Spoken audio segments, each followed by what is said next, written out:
Good morning, dear student. Welcome back to our Hindi classes.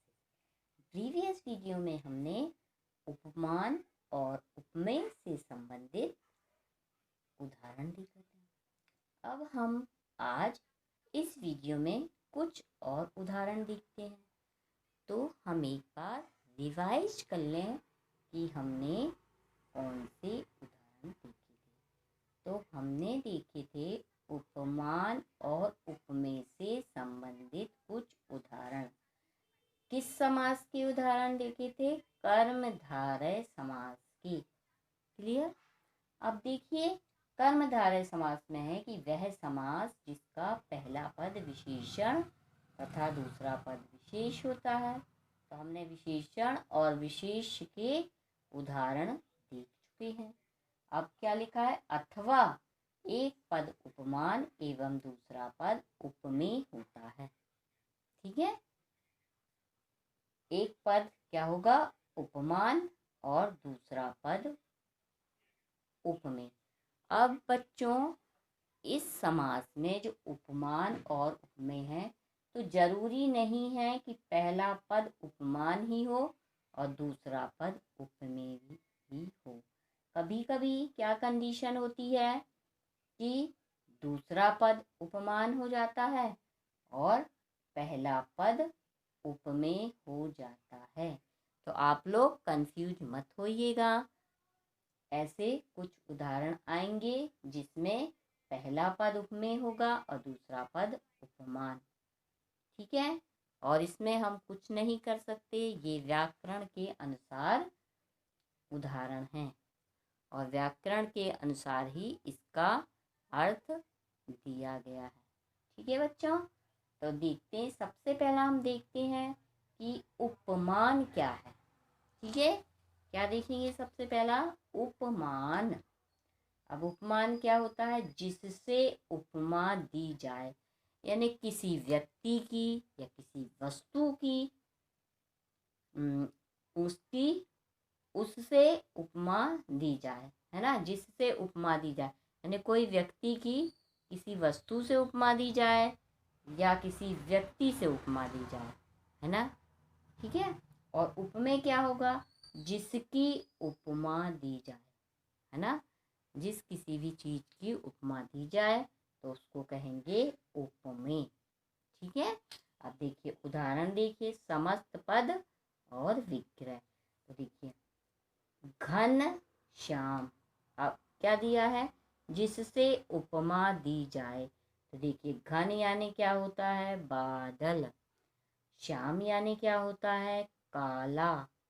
काला रंग भी होता है और भगवान कृष्ण जी का नाम भी श्याम है। ठीक है, तो देखिए, अब जिससे उपमा दी जाए, यहाँ देखिए, अब श्याम है जो, उसकी उपमा किससे दी जा रही है? घन से, अर्थात बादल से, है ना। तो ये क्या हो गया? जिससे उपमा दी जाए, तो किससे उपमा दी जा रही? घन से, यानी बादल से।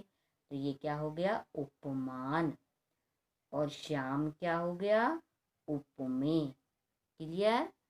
घन के समान श्याम। ठीक है, अब हम दूसरा उदाहरण देखते हैं। नेक्स्ट उदाहरण तो देखते, मृग नयनी। अब जिससे उपमा दी जाए, तो किससे उपमा दी जा रही है? मृग से। और जिसकी उपमा दी जाए, तो किसकी उपमा दी जा रही? नैनों की, आँखों की, है ना। नयन यानी आँख, या उसको चक्षु भी कहते हैं, है ना, पर्यायवाची उसका। ठीक है, तो मृग क्या हो गया? जिससे उपमा दी जाए, तो यहाँ किससे उपमा दी जा रही है? मृग से। तो ये क्या हो गया? उपमान। और नयनी यानी नयन की उपमा की जा रही है, जिसकी उपमा दी जाए, किसकी उपमा दी जा रही है? नयन की, यानी आँखों की। ठीक है, मृग जैसे नेत्रों वाली स्त्री, यानी वो एक स्त्री है, उसकी आँख कैसी है?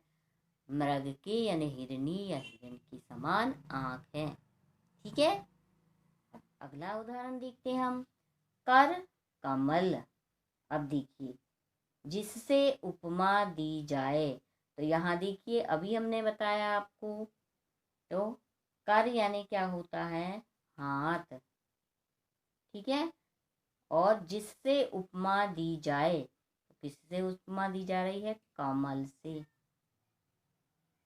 क्लियर। अब यहाँ देखो, उपमान बाद में आया है, उपमेय पहले आ गया। हमने पहले ही क्लियर किया था ना आपको कि कुछ उदाहरण में उपमान बाद में आया है और उपमेय पहले।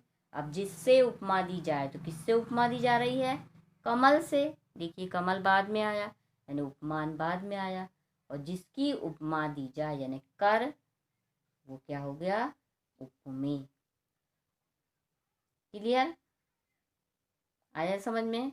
कमल के समान कर यानी कमल के समान हाथ, ठीक है। जिससे उपमा दी जाए, तो कमल, देखिए यहाँ उपमान बाद में आया है, ध्यान दीजिए। और उपमेय जिसकी उपमा दी जाए, तो किसकी उपमा दी जा रही, कर, तो ये पहले आ गया है, ठीक है। तो अब अगला देखते हैं, मुख चंद्र। अब जिससे उपमा दी जाए, तो किससे उपमा दी जा रही, चंद्र। यहाँ भी देख लीजिए कि उपमान बाद में आया है, और उपमेय जिसकी उपमा दी जाए, तो किसकी उपमा दी जा रही, मुख, है ना। तो चंद्र के समान मुख। क्लियर। अब नर सिंह, तो जिससे उपमा दी जाए, किससे उपमा दी जा रही, सिंह से। यहाँ भी देखिए उपमान बाद में आए, और जिसकी उपमा दी जाए, किसकी उपमा दी जा रही, नर की, यानी सिंह रूपी नर। क्लियर। आई होप आपको ये उदाहरण समझ में आए होंगे, और आप इसकी और प्रैक्टिस कीजिए। इसके कर्मधारय समाज के कुछ और उदाहरण लीजिए और उसकी प्रैक्टिस कीजिए, और ये अपनी कॉपी में नोट डाउन कर लीजिएगा। Take care.